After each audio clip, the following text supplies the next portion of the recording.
Doctrine of construction in Bonham partum. इस doctrine के according यदि किसी वर्ड के एक से ज़्यादा मीनिंग है, उनमें से एक बुरा मीनिंग है और एक अच्छा मीनिंग है, तो अच्छे वाले मीनिंग को उस वर्ड का ट्रू मीनिंग माना जाएगा। जैसे वर्ड है पॉक्स, पॉक्स फ्रेंच पॉक्स भी हो सकता है और स्मॉल पॉक्स भी। फ्रेंच पॉक्स एक सेक्सुअली ट्रांसमिटेड डिसीज़ है, एसटीडी है। यदि हम किसी के बारे में कहें उसको फ्रेंच पॉक्स है, तो एक तरह से ये उसकी इंसल्ट होगी, ये उसकी बदनामी होगी। वहीं small pox sexually transmitted disease नहीं है। यदि हम कहें उस व्यक्ति को स्मॉल पॉक्स है, तो एक तरह से उसकी बदनामी नहीं है। तो यदि कोई व्यक्ति किसी के बारे में कहे कि उस व्यक्ति को पॉक्स हुआ है, तो हम पॉक्स का मीनिंग यहाँ पर अच्छा वाला मीनिंग लेंगे, जो है स्मॉल पॉक्स। अब थोड़ा डिटेल में समझते हैं।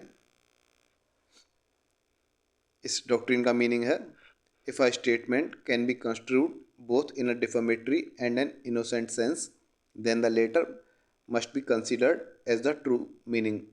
यदि किसी स्टेटमेंट, किसी वर्ड के एक से ज़्यादा मीनिंग हो, उनमें से एक डिफेमेटरी हो जिससे बदनामी हो और एक इनोसेंट हो जिससे उसकी बदनामी ना हो, ऐसे दो मीनिंग निकल रहे हों, तो इनोसेंट वाला मीनिंग जो है उसको उस वर्ड का या स्टेटमेंट का ट्रू मीनिंग कंसीडर किया जाएगा। सिंपल वर्ड्स में कहें, if a statement has two meanings, one is bad another is good, then the good meaning will be considered as the true meaning. यदि किसी स्टेटमेंट के दो मीनिंग हो जिनमें से एक बुरा हो और एक अच्छा, तो अच्छा वाला मीनिंग उस वर्ड का, उस स्टेटमेंट का ट्रू मीनिंग कंसीडर किया जाएगा। या फिर हम कहें, जब वर्ड्स जनरल हो, एम्बिगुअस हो, उनके एक से ज़्यादा मीनिंग हो, तो मोर फेवरेबल रीडिंग जो है मस्ट टेक प्रेसिडेंस। मतलब कि यदि किसी स्टेटमेंट या किसी वर्ड के एक से ज़्यादा मीनिंग हो, एक मीनिंग से वह व्यक्ति दोषी साबित हो सकता है और उस एक मीनिंग से वह व्यक्ति निर्दोष साबित हो सकता है। तो जिस मीनिंग से वह व्यक्ति निर्दोष साबित होगा, जो उस एक्यूज्ड के लिए फेवरेबल मीनिंग होगा, उसको कंसीडर किया जाएगा उस वर्ड का ट्रू मीनिंग। एग्जाम्पल हमने देखा, suppose accusing someone of having French pox, that is syphilis, a sexually transmitted disease, is considered defamation and action can be taken for defaming someone। Suppose कीजिए, यदि किसी को हम एक्यूज़ करें कि उस व्यक्ति को फ्रेंच पॉक्स है, जो कि सिफिलिस का नाम है, और फ्रेंच पॉक्स जो होता है एक सेक्सुअली ट्रांसमिटेड डिसीज़ होती है, और ये यदि हम किसी को एक्यूज़ करें कि उसको फ्रेंच पॉक्स है, ये एक तरह से डिफॉर्मेशन कंसीडर किया जाता है और उस व्यक्ति को डिफेम करने पर एक्शन भी लिया जा सकता है आपके खिलाफ।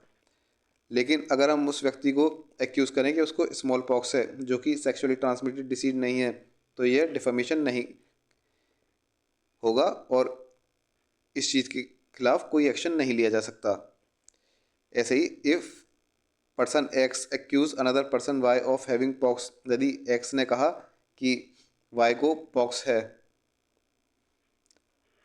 और पॉक्स के दो मीनिंग हो सकते हैं, या तो फ्रेंच पॉक्स या स्मॉल पॉक्स। इसका मतलब पॉक्स जो वर्ड है वो एम्बिगुअस है, इसके मीनिंग हो सकते हैं फ्रेंच पॉक्स या फिर स्मॉल पॉक्स। यदि एक्स के ऊपर केस हो जाता है डिफेमेशन का, if X is charge with defamation for accusing Y of having pox, तो कोर्ट जो है उस चार्ज को डिसमिस कर देगी by interpreting word pox in bonum partum as reference to small pox which is not an actionable insult। Court जो है अच्छे वाले मीनिंग को कंसीडर करेगी, जो कि है स्मॉल पॉक्स। कोर्ट कहेगी जो एक्स ने वाई के लिए कहा है कि उसको पॉक्स है, वह कहना चाहता था कि वाई को स्मॉल पॉक्स है, ना कि फ्रेंच पॉक्स है। यह हो गया आपका डॉक्ट्रिन कंस्ट्रक्शन इन बोनम पार्टम।